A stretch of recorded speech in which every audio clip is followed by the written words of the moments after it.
Lalisa, Goota Sanyii Leencaa, Fayyisaa Lalisa, Goota Sanyii Leencaa, Fayyisaa Lalisa.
Faru alaba Oromoti jenna alaba Oromoti jebeka san itti ana akkuma dhaabbatan kan sanis waliin faarfanneeti achi booda bikka teenyu deebinaa jechuudha.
Sagantaan nuti qabnu dheeraadha.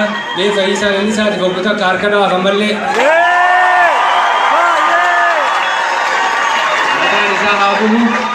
Haati isa teessee haata gootaati. Isinillee suutumatti bikka teessanii nu deebi'aa jechuudha suutatti.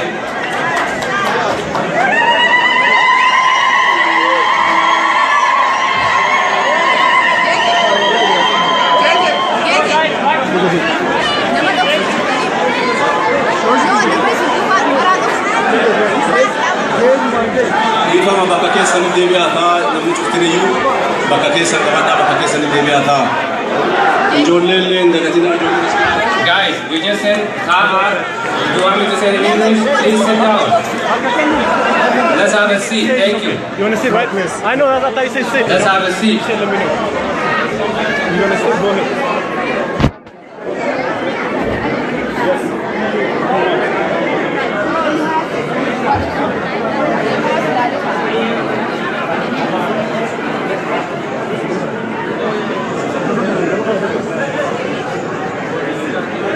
Okay, only the media guys here, please. Namni kan media अपना का था दावत उजरा थे. Only the media guys.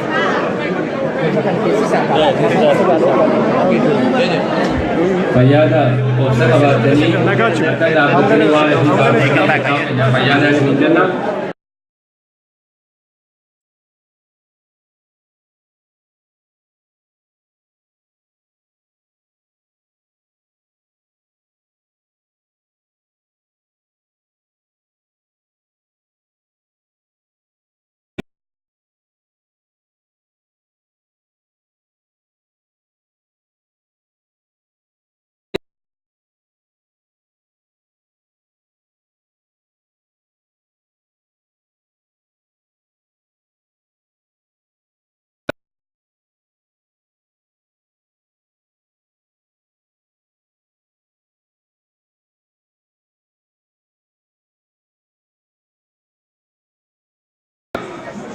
Inni egaa ammumaan tana pirezidantii haa ta'u malee yeroo dheeraadhaaf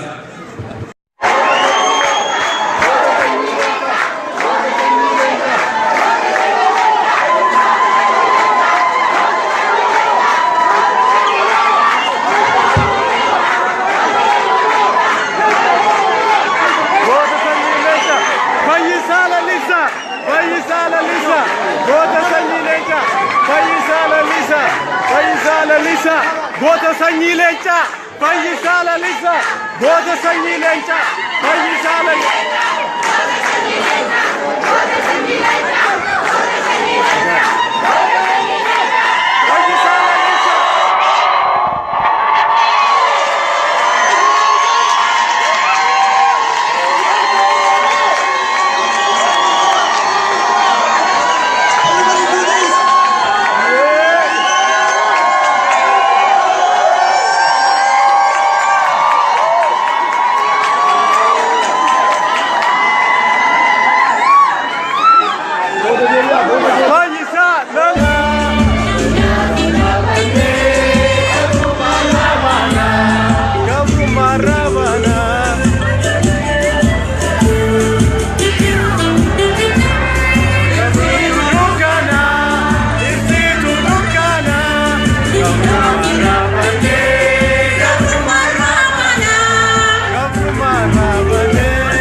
argattanii sagantaan nuti qabnu dheeraadha. Mee Fayyisaa Lalisaatiif obbo Takka harka dhawaaf ammallee mataan isaa haa bulu. Haati isa teessee haata gootaati. Isinillee suutumatti bakka teessanii nu deebi'aa jechuun suutatti.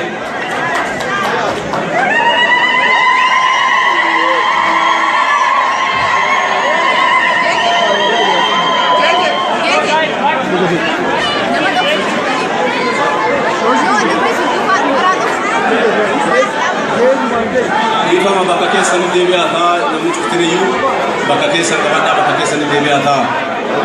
Ijoolleen dagatina Guys, we just said Tahar. You want me to say it in English? Please sit down. Let's have a seat. Thank you. You want to sit, right? Yes. I know that I say sit. Let's have a seat. Sit, let me know. You want to sit? Go ahead. Yes.